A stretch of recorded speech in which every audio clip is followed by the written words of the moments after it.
Hello again, Michael Ware. I've got Micah Cope with me from both of us from the Iowa Firearms Coalition. This is going to work out pretty well. We were both out here in the same place at the same time, so we thought we'd do something impromptu here.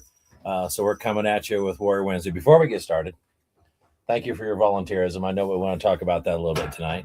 And everybody needs to understand that if you go navigate to IFC's site, Iowa FC, and if you or type in Iowa Firearms Coalition, go there, certainly become a member. We need your help. We need your volunteerism.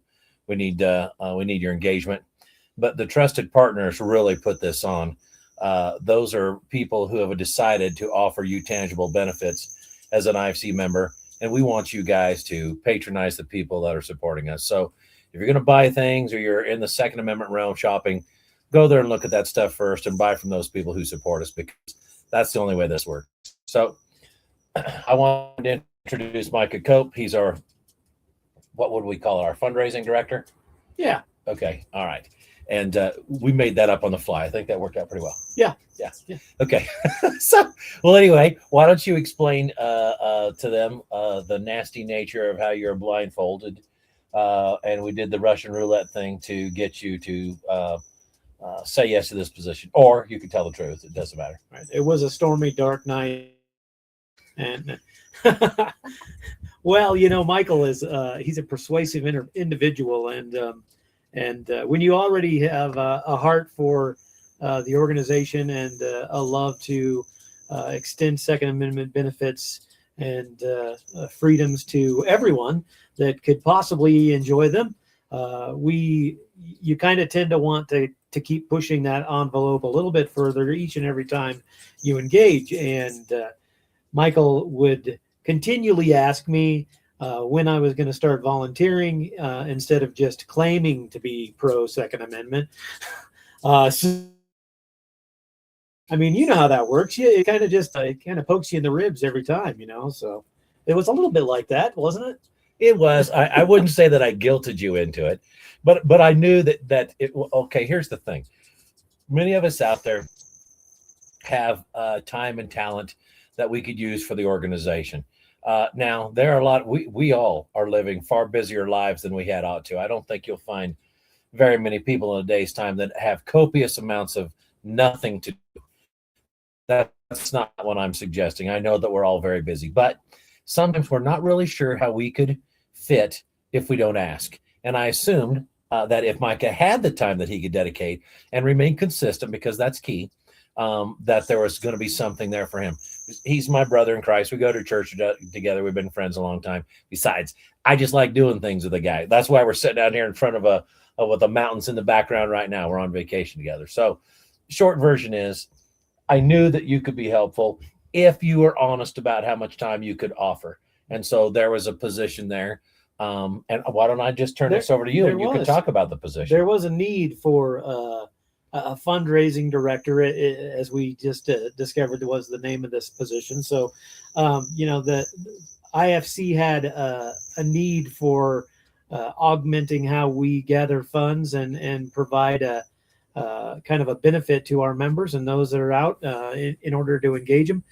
We just ran a wrap this last month that ended on July 4th. And that was the first time we're doing that sort of thing. It will continue to develop. There will be more of them. And so that's kind of how this ran into it, is we need to get this up and running. And we've never done this before. And so we don't even know exactly what we need.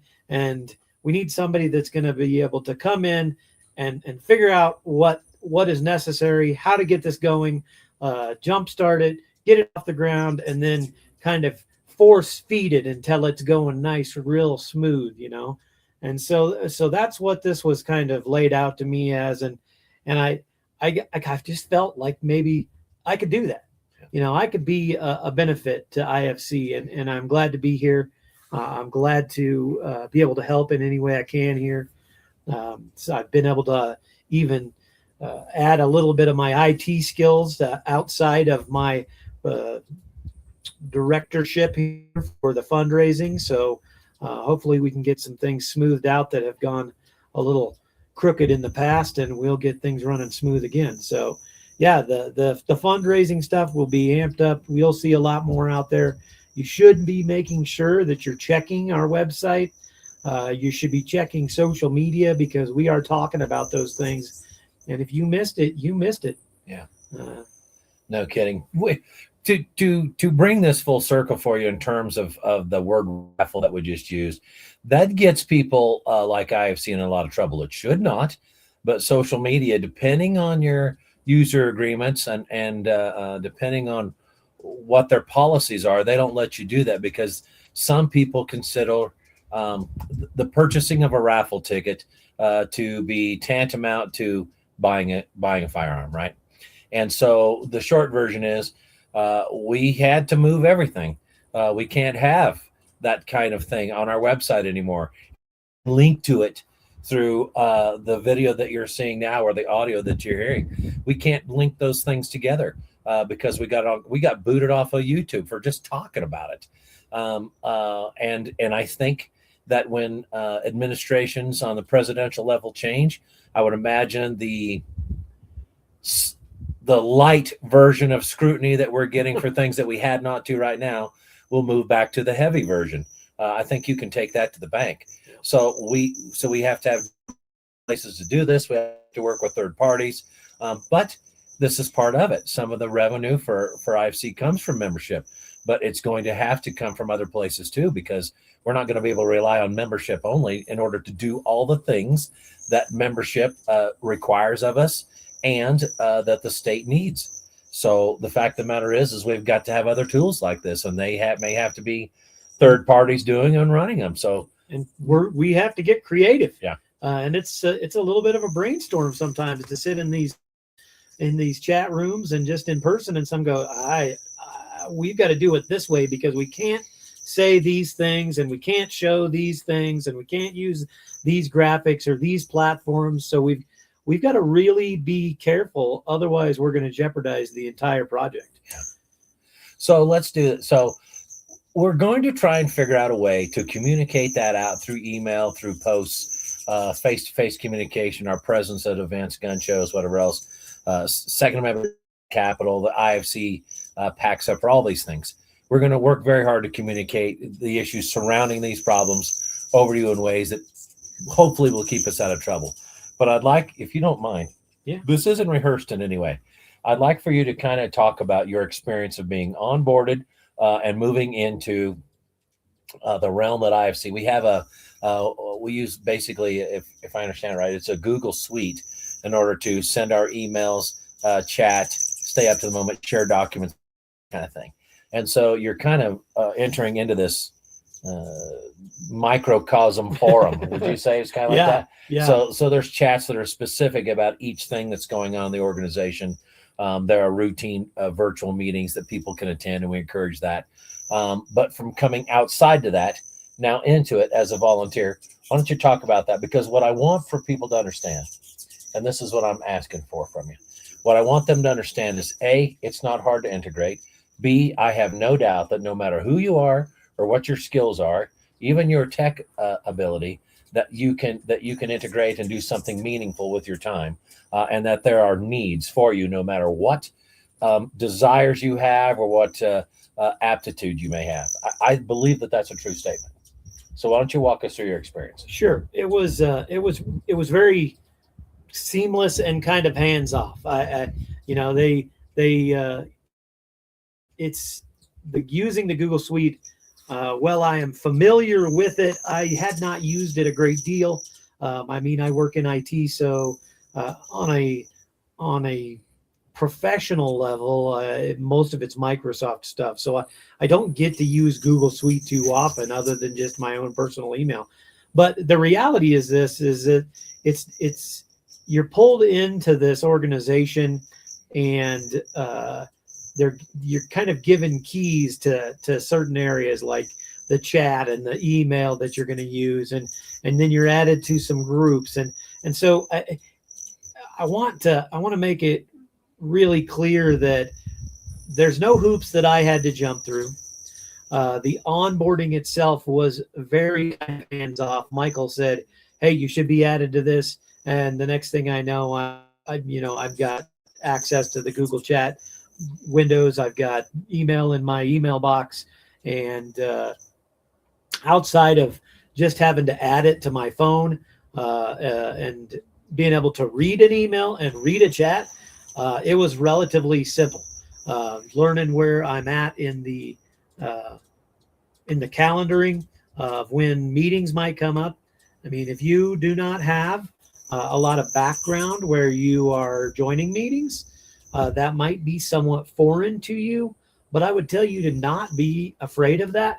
It's not like we're doing meetings 27 times a week and you have to be on all of them or you're fired.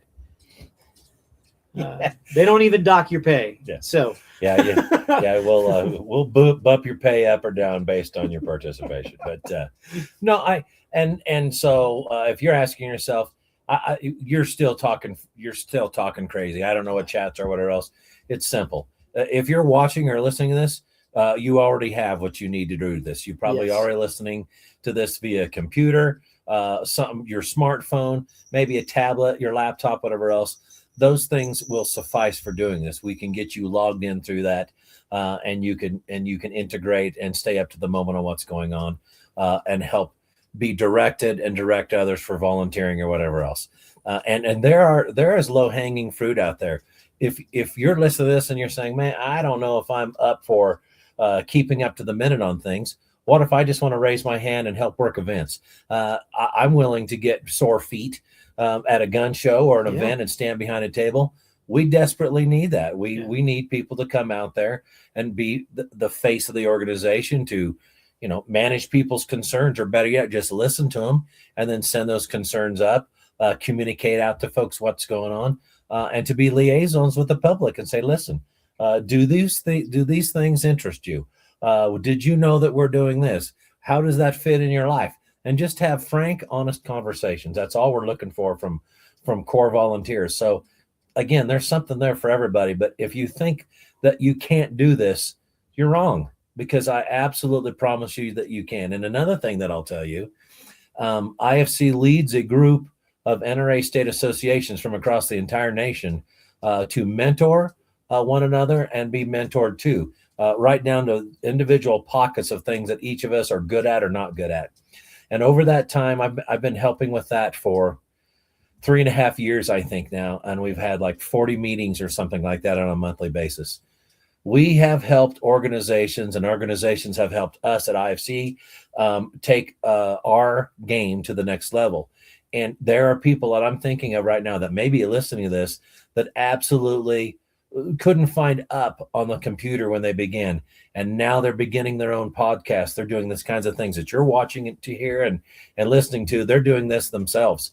And they never thought any of it was possible. But all it took was a little time, a little perseverance, and a little wherewithal to move through the process. Instead of saying, I can't, they started saying, I think I can, but I need some help. Great. We'll get you that. We'll come to your house if that's what you need. It doesn't make any difference. We'll make it work. And Michael, what? I know there's guys out there that are watching this right now, and they're thinking, I'm just not cut out for this. I want to help, but I just don't know what to say. I don't think I can add anything to this. And I'm telling you, you don't have to know what you're going to say or what you're going to add. That's right. What you need is this and this alone. Is you need a passion for the Second Amendment, the Constitution. You want to be able to push this forward. Just come in, say, I want to volunteer. I don't know where I fit yet. We're going to help you. We're going to help you figure something out. And we know that it's going to be beneficial, not just to the organization, but to you. And as you become more attuned to how we operate, you're going to become more comfortable, and you're going to say, hey, I've got an idea. And that might be the idea that really breaks through something really cool for this organization. Yep. So we need you to step up and say, I don't know where I belong yet, but I want to belong.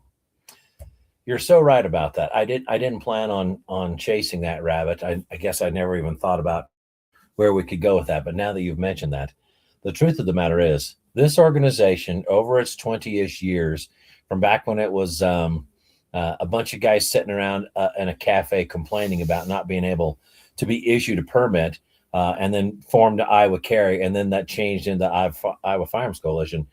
this organization's triumphs and leaps forward have not been because there was a master architect here pulling strings and making this all the work. That was an idea man or idea woman behind this. That is not how things have happened.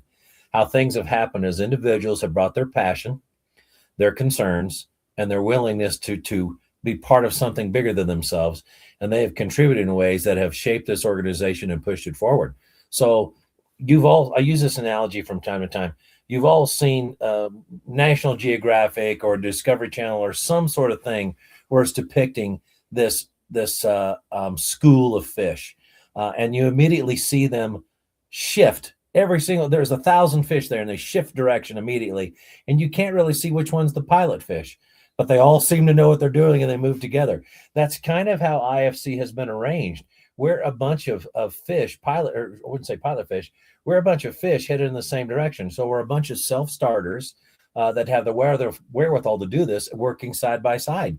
And I think that collaborative spirit has really been not only fun, but rewarding, because there's been a lot of ideas that I've heard these people say over my time here. I'm like, wow, I never thought about that. Or I was so ingrained in what I thought, I hadn't considered something else. But these people are really good because they're genuine and they care.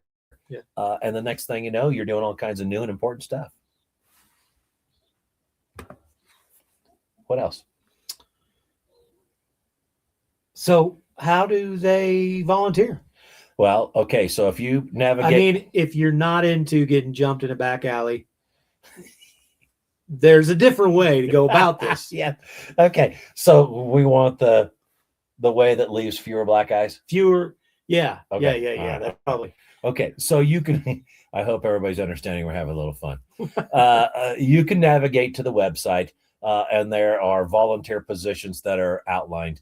And we've tried to do a good job of explaining what those are. But the truth of the matter is, I want you to concentrate less on that and more about the question you should be asking yourself, which is, can I volunteer? And if the answer to that is yes, then we'll find something to work for you, or you can tell us what your favorite things are, and we'll plug you into those spots. So, even if it's not in the Second Amendment, we have people that volunteer for us that aren't even, I don't know if you would say gun people in the traditional sense. They're civil liberties people, and they say that, well, this is chief among them. Well, I don't happen to be a gun gal or a gun guy. This is a big deal for me. Richard Rogers, our lobbyist and longtime board member, or former chief lobbyist, he falls in that category. He's done a tremendous amount of work for this organization and still does. And he's not really a gun guy. He'll tell you that. He's like, well, it's not really my thing, but I believe in these things so much, I wanted to pitch in, and he did. So you can go to the website, you can click a button there to volunteer and fill the information out. Walk up to us where you see us at a gun show. Contact us as you see us, wherever it is you see us. Let us know, and we will reach back out, start a conversation. Most of the time, these things have been as simple as Billy, he's our president, John McLaughlin, our chairperson, me, Micah, whoever it may be, reaching back out and say, okay, let's hop on a phone call together and explore one another. Let's just have a conversation and let's see. And the next thing you know, yeah, this sounds good. Or I'll hop on a few virtual meetings, or teach me how to click a button to do that. And then I'll just listen to what the group is saying for a few meetings to get a feel for the organization. Yeah. Next thing you know, you'll be more qualified to say, yeah, I can do this, or I'd like to do that. So go through the website, of course, but anywhere that you see us, walk up to us and talk to us about it. In fact, our vice president, Redenbaugh, that's exactly how he came on board. He came to the IFC pack supper, and he was there and say, hey, I think I'd like to volunteer with you guys. How can I fit? And that's how that conversation started. It was in person at our pack supper. Lots of ways to do it. There is. You don't have to be shanghaied in the back alley, or you don't have to be coerced against your will. Yeah. There's a lot of great guys in the organization. There's a lot of great women in the organization, and we do need your help. What else is there? Well, we talked about what the positions might look like, what it was like to be onboarded, trying to move past the I can't, or I don't want to, or I'm not willing. scenario. Really, those are the things that I had hoped to touch on. And the other thing about it is, if you're looking for a sense of how professional the organization is, we fully adhere to best practices, not-for-profit excellence for charitable charities and nonprofits. That's a document that the Larned Waterman Center puts out of University of Iowa. We as a board motioned, and it carried to adhere to that. We are very professional, but I will tell you, there is a lot of room for jokes and tomfoolery, and certainly camaraderie within the organization. We have made great friends by people who are on board and are part of the organization, even those that have come and said, my family is requiring more, my work is requiring more, I want to retire, I want to move on to other things. And they are still great friends and friendships that were formed, and those things are absolutely fantastic. So you're going to have fun doing it. I don't know if anybody that I remember that didn't have fun. Of course, as always, we want you to keep family first, not IFC. But so you need to be honest about your volunteering time or what you may be able to commit to.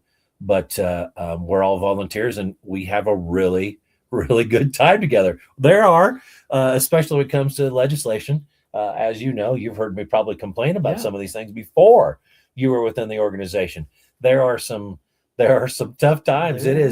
It is hard to wrap your arms around losing a battle at the State House or not gaining as much ground as you wish. Yeah. Other than that, it's one series of triumphs and positive experiences after another. It's been great. Yeah, when you spend a lot of time and you have a lot of passion and you dedicate a lot of time and resources into pushing these ideas forward, and they don't work out sometimes. Yeah, it's rough. I mean, sometimes you need somebody to come alongside you and say, not this time, next time, and, we all can get down sometimes, and that happens. But the reality is that we're close enough and we're close enough with each other, and we're friends, not just within the organization, but also outside of it. And we can do that for each other. What else do we need to tell these people? I think we've got it covered. I wanted them to understand how important it is. I want them to move past saying no and to try and give them a bit of a glimpse on what they could see and expect. I think that we've checked those boxes. I think so too. Anything we've left out? Do they know who Nick Freitas is? Oh, maybe they do. Maybe they don't. Do you know who Nick Freitas is? If you don't know who Nick Freitas is, he's going to headline our Second Amendment Day in 2027, and that's March 16th, 3/16. He's going to be our PAC supper speaker. So you'll be able to see him, obviously at no cost, on Second Amendment Day at the Capitol, and we encourage you to come do that. But it's going to be a more intimate conversation, and it's a fundraiser for the PAC that same evening. So that's, again, March 16th, 3/16, 2027. This is a big deal for us. It was quite a catch to have him come out. I don't know anybody that I've ever talked to that doesn't really respond well to listening the way that he couches his love and zeal for the Second Amendment and his no nonsense way of looking at it and offering it. It's he does have a unique perspective that really kind of hits home. Yeah, and if you don't know the guy, if I'm offering his bio without having it memorized, but I think that he entered the Army as a young man. Green Beret Spec Ops guy, something like that. I don't remember. Teams of some sort. Yeah. Okay. So I think he was in the service for 10 years, something like that. Then he left, and him and his wife have both run for office. I think he was successful as a Virginia senator, House senator or House rep. I don't remember which, in Virginia. And he did that for a decade. He's recently left political service. And now he does primarily speaking, engagement, tons of social media. You don't have to look very far to find him. No. And I remember what it was. Him and his wife decided that they were going to homeschool and homestead. So they got out of the city, and now, they're chasing chickens and milking cows and doing all those things as they raise their kids. And I think that they have done this for enough years. I want to say that his daughter might be recently married. I think he's spoken about that. I think you're right. Yeah. I think you're right. So family man, done very well, or appears to be do very well at that. we see these things and we're like, yeah, this guy's look like he's got it together. So I'm extremely excited about it. Yes. It's going to be I believe it'll be a big draw, but I think that the size of the draw matters far less than what he's got to say and how he's going to say it. So There I'm are excited for that. limited tickets though. Yeah, that's true. So if you got any consideration about maybe doing this thing, you probably ought to get in there and get some tickets. Yeah, and IFC PAC did not raise the ticket price, even though the cost of the speaker was much, much higher. They left the ticket price the same. I think it's $75. And this is the first time that they have offered tickets this early. Or excuse me, not the first time they've offered tickets this early. This is the first time that they've seen this kind of surge in ticket sales this early on. Yeah. It's not uncommon for our pack supper to sell to capacity in the last 2 weeks before the date itself. The last week, sometimes there's a big run. But the truth of the matter is, I think that this might be the first one that ever sells out early. So, and if you don't like anything else, the food is really good too. Yeah, it is. So yeah, it is. Anyway, appreciate this all. I want to say that we've touched on the export stuff. Also, this is coming out in time for you people to be reminded that Gunners Owners of America is putting on their goals. GOALS. Sorry, my bad. And they're doing that in Des Moines. It's the first time it's ever been here. That's August 1st and August 2nd. We would really like you guys to attend that. Pete Brownell was helpful bringing them to town. He's obviously our board member and has been one of them for a lot of years. And we had John Farner on, I think, 2 weeks ago on Warrior Wednesday. So if you missed that one, hop back to that a couple episodes. We walked through that in great detail. I can put that link in the bio here also when we send, or in the narrative when we send it out. So by all means, come and do that. They're going to have a panel of speakers. They're going to have manufacturer reps there, hands-on stuff. There's a prayer breakfast. I mean, you name it. They've got something for everybody. And I'm pretty excited that it's going to be around. So it's a big deal. I want you to do that. And if I remember right, if you're a GOA member, you get in for free. Otherwise, it's just $25. So this isn't a high cost. It's Very not a big ask. affordable. Well, what they're doing is they're adding you as a member for your entrance fee. Yeah. So that you immediately get the benefits of being a member for nothing more than having attended. That's a bargain. I would do that if I were you guys. Anyway, I appreciate it very much. Micah Cope, our fundraising director, is here with us. We're not, where are we? Not far from the Sangre de Cristo Mountains. You might be able to see them a little bit in the background. We're not too far from the fires, actually, so there's a lot of smoke. It's obscuring some of the view. But that's the beauty of having freedom, and the way that you keep it is supporting the Second Amendment, understanding what it means, and moving forward. All right, with that, we'll let you go. You got anything else? Thanks for volunteering. Yeah, thanks for volunteering. Take care.